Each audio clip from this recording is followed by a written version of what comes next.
Hello everyone, and you're very welcome back to the FPL Crypto channel. In this video I am going to review Game Week 1. It went quite well, 85 points, that's 20 points above the FPL average of 65 for this game week. I'm pretty happy.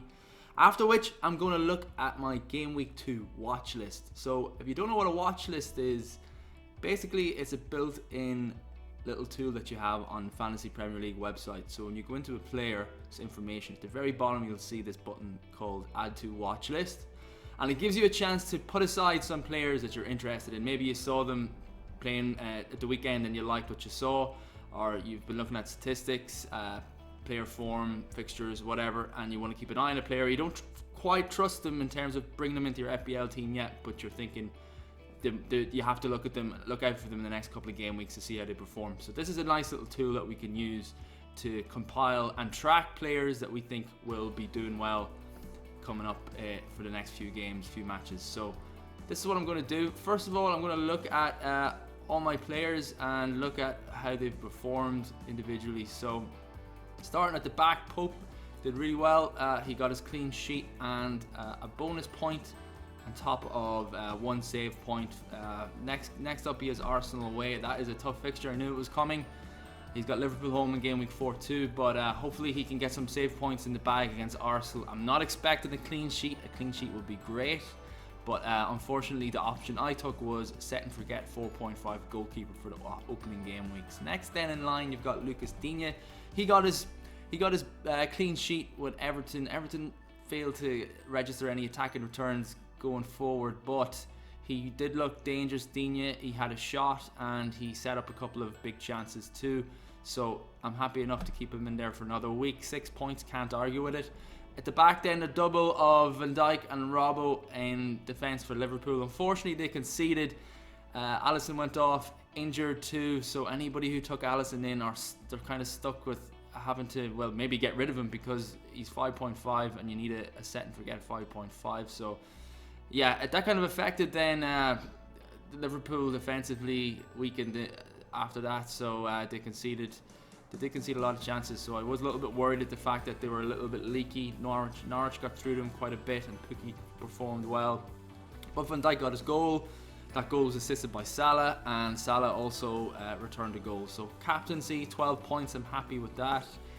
24 there. Anyone who went for Sterling as captain, that was a brave choice. Did not see a 20-point haul coming from Sterling. I thought he'd return, but I never expected him to reach those dizzy heights this early. Fair play to anybody who captained him. I'm happy to just own him and get those 20 points. Montoya then, I skipped him. Brighton did okay. Did it more than okay. They got their clean sheet and they scored 3 goals, so that's an impressive start. And Montoya was playing on the right as expected as a wing back, and he bombed forward quite a bit. I'm happy to keep him for the next couple of game weeks at least. 2 home fixtures against West Ham. West Ham were walloped 5-0 against Man City, so I'm very happy to have a Brighton player for that game. And then Southampton at home too. Southampton were also poor, losing 3-0 to Burnley. So Montoya's, I'm happy to keep him. Sigurdsson, he had 2 huge chances, should have scored really. Again, he only got the extra point for the clean sheet midfielder, but yeah, fixtures look good for Everton. I'm not too worried there. The trio of Fraser, Wilson and King let us down a little bit. Bournemouth were as we knew, they're unpredictable. We don't know what to expect out of them, but unfortunately on this occasion they really did not produce anything going forward. They didn't impress at all. But in saying that, they do play Villa away. They might get a little bit more space next Saturday, so I'm probably going to hold on to those guys too for another week and bank the transfer, giving me 2 transfers then going into game week 3, so it gives me a lot more flexibility and it gives me an extra week of data to look at and examine, so I can get that decision right for my next couple of transfers. The bench then, the downgraded disallowed goal for a handball by Bowley, which would have seen me with probably about 9 points sitting on my bench, but kind of dodged a bullet there. You can't really complain if someone like that scores. He's in there for a reason. He's an advanced starting midfielder, so we could always score. I had no intentions of playing him, so it would have been what it would have been, but fair enough. Lundstrom did well too. He got an extra bonus point from midfield. and he started, which was what we were all worried about. So he might come in useful as the season goes on. Sheffield United fixtures aren't amazing, but he's 4 million and he is going to sit there sprightly on my bench. Greenwood got a bit of game time. He came on for 4 minutes, not much, but he might be utilised more going forward. United were really impressive. I'm sporting the jersey today. I'm a proud Man United supporter. It's been a long time since we've been able to celebrate a victory against like a top 4, top 6 opposition like that. An emphatic win at that. 4-0 against Chelsea. Very happy with the result. Yeah, so let's move on then to. I'll do another video later on towards the deadline, just to kind of confirm what I'm thinking about. I'm probably not going to do any transfers. I set my team up in game week 1. I always said I was going to give the triple Bournemouth assets 2 game weeks because they're playing 2 promoted sides. So I'm hoping that Eddie Howe's team improve away to Aston Villa. Hopefully to get more space, as I said. So let's see what happens. At the moment, no changes, but to be confirmed. So I'll put another video up probably on Thursday night, Friday night, before the deadline, and confirm my starting lineup. So 85 points gave me an overall rank of 593,000. That's a good start. Anybody who got above the average of 65, that's good. That's a good steady start. I've seen a lot of people hitting 95 and 100 plus. Most of these players used triple captaincy chip, so you should be satisfied with anything plus 65 plus. If you went through the whole season beating the average every game week, you'd finished in the top 100,000. So it's a good kind of gauge as to how you should be performing every week. If you can beat that average, you should be happy. So I'm going to start now by looking at the games and adding to my watch list, as I said. So Liverpool versus Norwich. There's 2 players for Norwich that impressed me. Okay, I have my Van Dijk, Robbo and Salah in my team, so there's no one really I want to add to my watch list from Liverpool, because I don't really see any way for me to get rid and get someone else in without taking hits or doing sideways moves, which I don't like to do. So I'm going to add Pukki to the watch list, because for 6.5 million he impressed me. He got multiple chances, but he took his opportunity really well in the second half and scored. He's coming off a great record last season in the Championship where he scored a ton of goals. So I'm going to add him in. I see I've already added him. So add to watch list is Pukki, number 1. Next guy who's going in there he's actually not even in the bonus points here, but I liked what I saw. The only stipulation with this guy was that he came off, I think, on the 57th minute. So that was a little bit of a worrying part to things, but I'm going to just pull him up here. So it's Steeperman, S-T-I-E. There he is.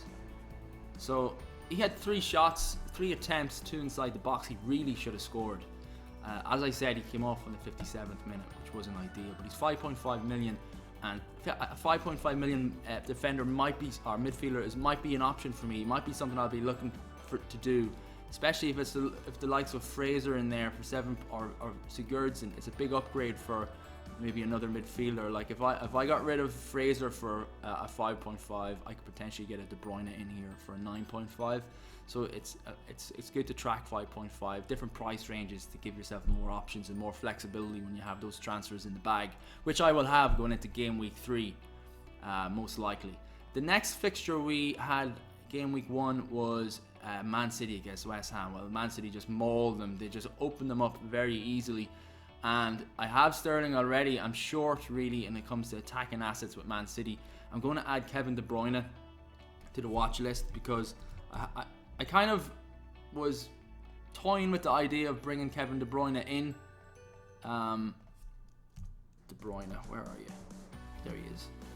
Bring him in before game week 1. I went with Fraser and Wilson as opposed to that option. I'm going to add De Bruyne to the watch list. He got a lot of space, he created a lot of chances, and he looked good. There's always a doubt that he's going to keep his fitness up, but I think De Bruyne is probably the best other option for Man City alongside Sterling at the moment, and he's only owned by 16.3% of managers, so a bit of a differential there too. Laporte is going in because Laporte is solid, and he is probably the player who is most likely not to be rotated. He's their best defender. He can grab 3 goals, 3 assists last season. He is definitely one for me to track, especially if Liverpool continue to be poor at the back. He's a straight swap for Van Dijk once he doesn't go up in price. So I'm going to keep looking at Laporte, and I'm going to track Kevin De Bruyne also.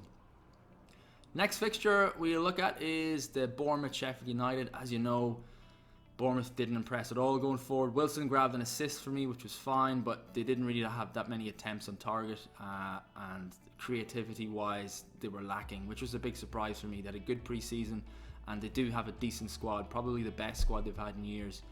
So I'm going to look at Sheffield United because they have a couple of players that interested me. Norwood is one of them. He's on set pieces. He had a bunch of important passes, through balls, and he looked quite solid in the central defence, and he's only 5 million, so it gives me another option at a different price point. Fixtures wise, they get really tricky for Sheffield United, but you know, if he plays well against Palace, he might be a bench option for me, if anything. So it's worth tracking him. It's worth adding him to the watch list for now, just to keep an eye on him. Enda Stevens is another player that I like because he's a wing back and he is potentially the next Matt Doherty. He's 5 million, which is a very hefty price tag for a promoted team, but I think there might be something to it. He was really advanced, got into the opposition box a lot. He could have scored against Bournemouth. He was nearly through and go if it wasn't for a last ditch tackle by Ake, I think it was. So I'm going to keep a look at Enda Stevens, and because I fancy there might be value there. Maybe not early in the season, as you can see, but look at game week 14 onwards. They have a good run of things. So and they're a tough team to break down, as was proven against Bournemouth, who do score a lot of goals. They struggle to score against them. So good structured team, Sheffield United. Enda Stevens does interest me. He's on the watch list. Next game was the Burnley Southampton game. Burnley stuffed them 3-0. I think it was tight enough in the first half, but then Ashley Barnes double killed him. Goodmunson finished him off.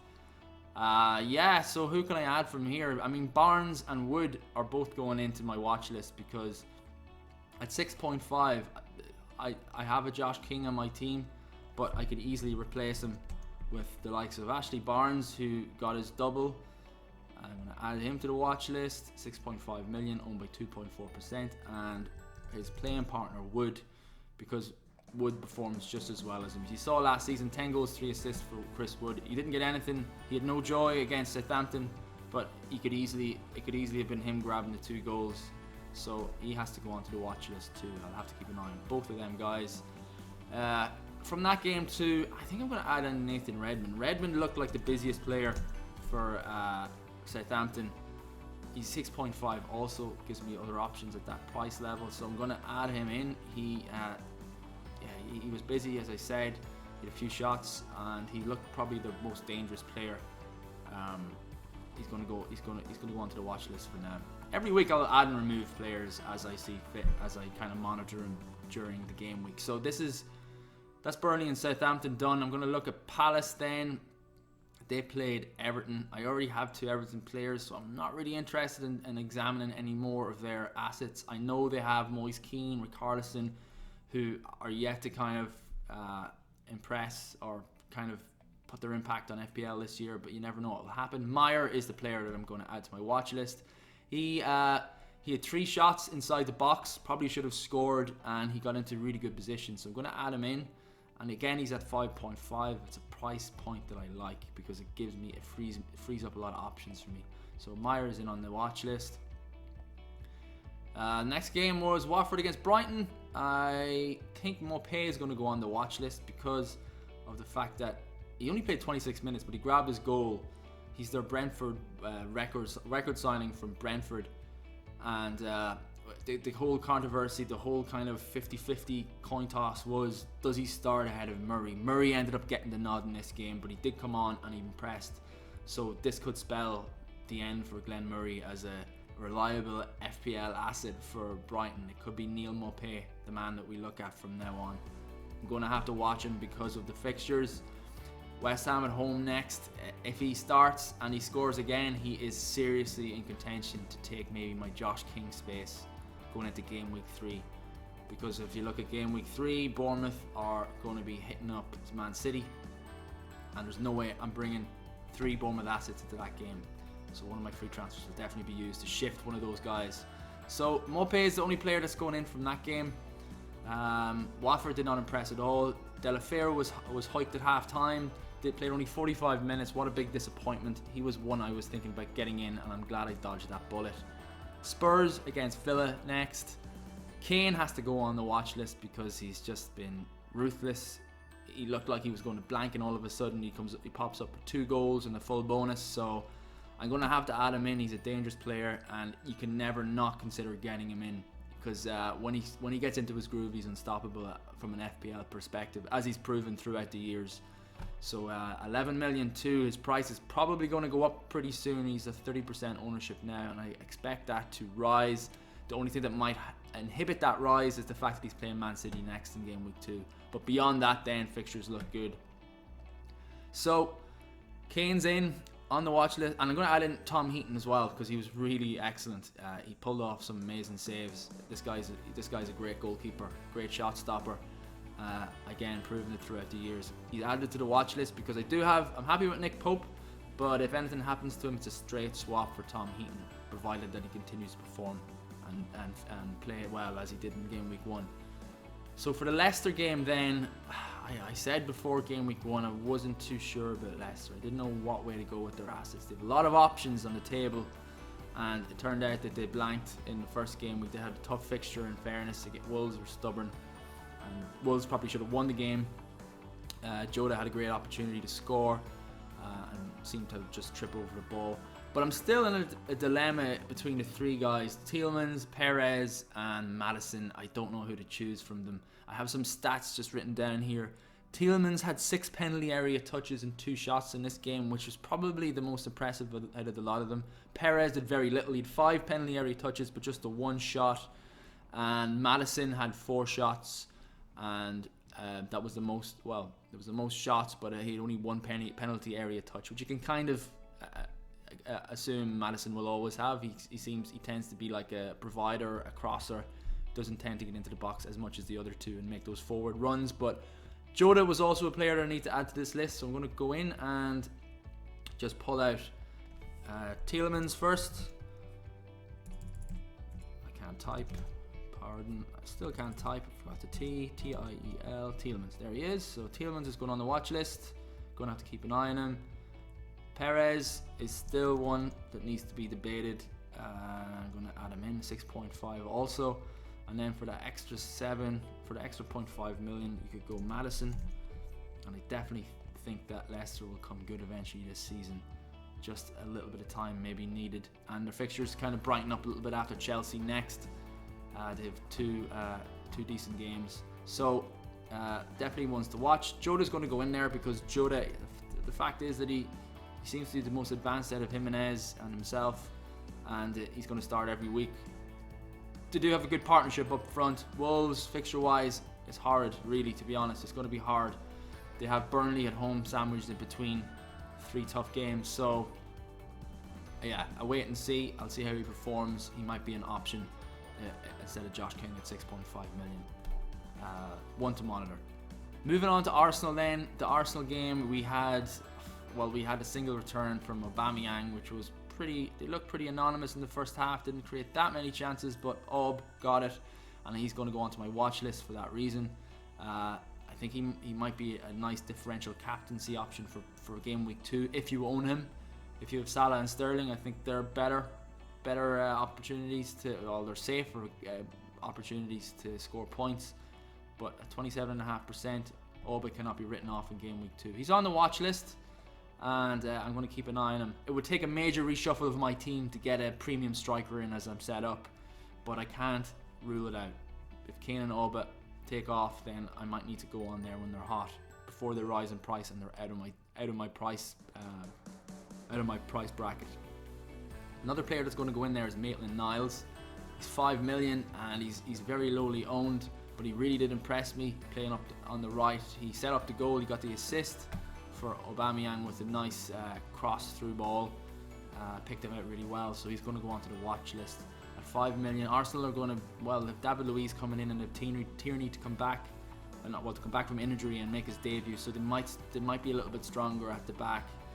They still got their clean sheet, mind you, but look at game week 5 onwards, it kind of smoothens out. Maybe if they got some of those defenders all fit and got used to playing with each other, then they'd be more secure at the back. But Maitland-Niles is definitely one to watch at 5 million, without a doubt.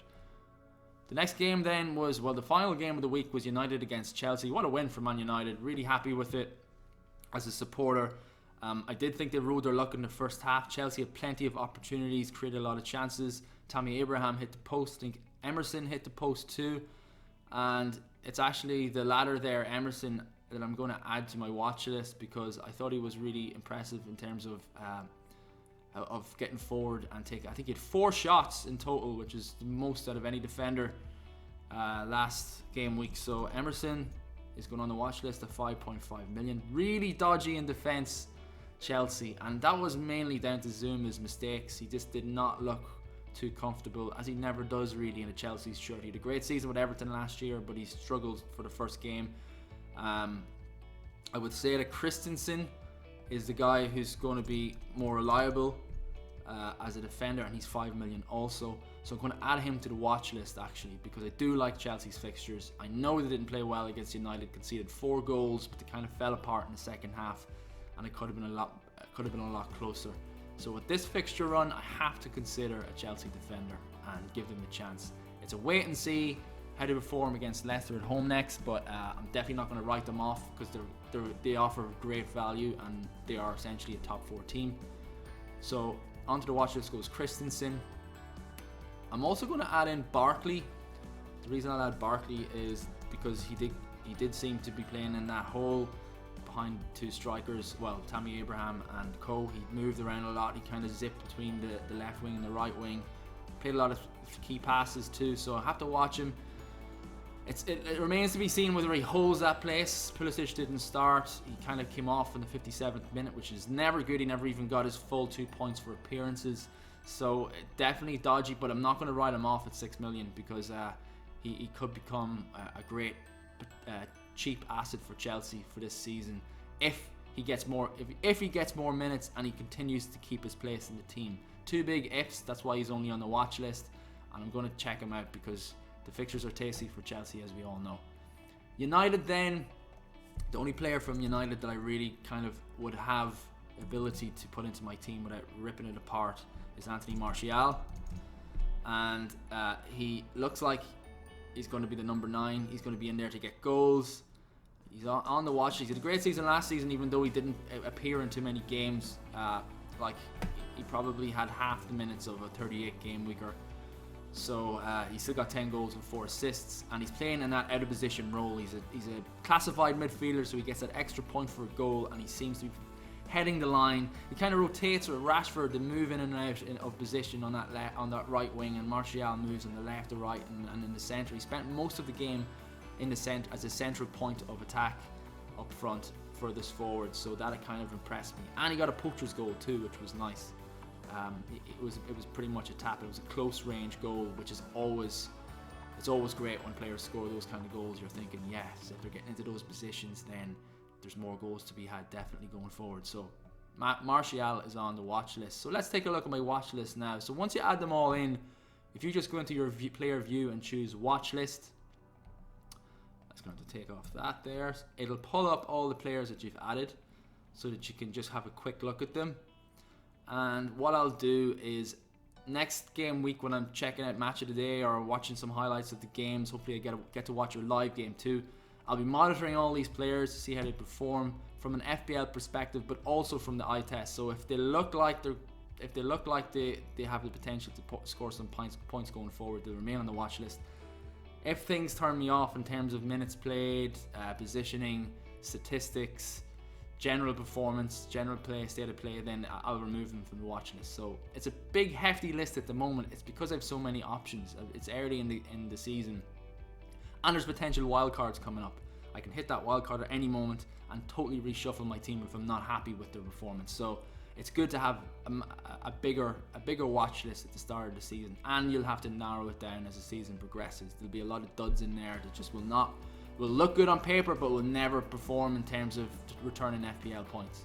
So yeah, that's pretty much it. I'm going to do a video tomorrow. Well, it's going to be Thursday, I think. I'll release the 6 picks contest. It was really tight at the top for the first game week. There was like 5 points. I think 4 people scored over 70 points, and there was 5 points separating them. There is a winner, an outright winner at that, who took home the month's subscription with Fumni and the $10 worth of Bitcoin because they scored over that 65 points. So that will be announced on Thursday.